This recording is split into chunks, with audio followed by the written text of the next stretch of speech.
Mr. President, there are a few quote-unquote winners under Democrats' $3.5 trillion tax and spending spree.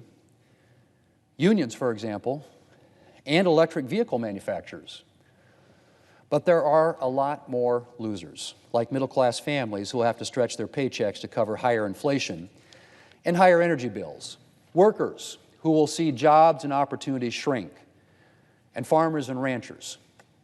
Mr. President, agriculture is the lifeblood of my home state of South Dakota, and so ag issues are pretty much always on my mind.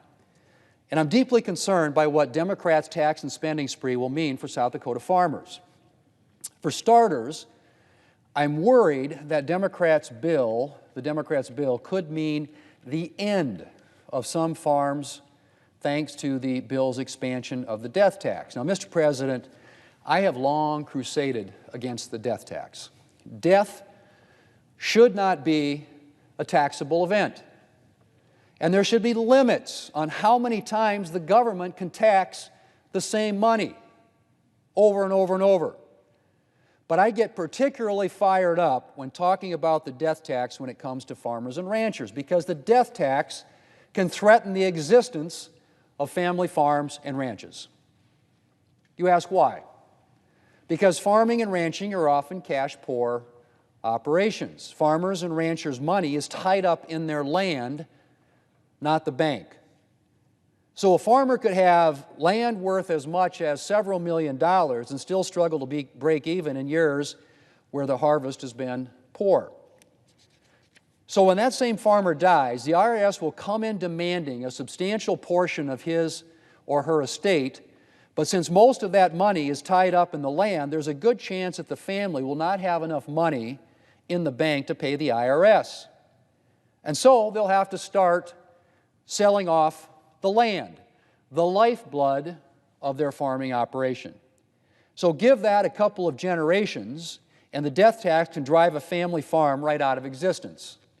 Mr. President, I'm proud that the tax reform bill we passed in 2017 included death tax relief. We successfully doubled the estate tax exemption, which lifted the specter of the death tax for most farmers and ranchers and helped reduce the need for costly estate planning efforts to try to keep the farm or ranch in the family. Unfortunately, we were not able to make this relief permanent, which is why I've continued to push for eliminating the death tax. But at least family farms and ranches were set to have relief through the year 2025. Well, not anymore. Democrats are set to return the death tax exemption to its pre-2017 level starting in January, which means that more family farms and ranches will once again be in the tax's crosshairs. Mr. President, as I said, death should not be a taxable event. The IRS should not be coming in to see you at the same time as the undertaker. But the government, I should say, should not be in the business of shuttering family farms and family businesses. But thanks to Democrats' tax and spending spree, a lot of farmers are going to have to start worrying about whether they'll be able to hand their farm on to their children or whether a government tax bill will mean the end of an enterprise their family has cultivated, literally for generations. The icing on the cake, of course, is that at the same time Democrats are planning to expand a tax that threatens family farms, they're also planning to include tax relief for their millionaire contributors in blue states. That's right. Despite the fact that Democrats are scrambling for money to fund some of their spending spree, they're preparing to provide tax relief for wealthy Democrat donors. Mr. President, I'm disturbed by the fact that Democrats are willing to jeopardize family farms and ranches to help fund their spending spree. But I am not all that surprised, because it's clear from the bill that farmers and ranchers are not high on Democrats' priority list. The bill's spending on rail, for example, emphasizes passenger rail, which will benefit Amtrak and a handful of East Coast cities, but it means little to most Americans. The rail that matters to Americans in the heartland is freight rail, particularly short-line railroads, which carry farmers and ranchers' corn and wheat and beef to markets around the United States. But short-line rail gets short shrift in this bill. Biofuels also get short shrift. As this bill makes clear, Democrats have picked their preferred winner in the clean energy stakes. And that winner, Mr. President, is electric vehicles.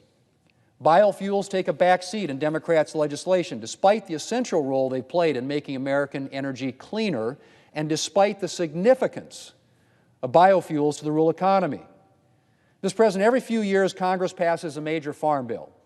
For decades, that legislation has been the product of bipartisan collaboration and a lengthy hearing and fact-finding process that allows for extensive input from farmers and ranchers and other ag stakeholders.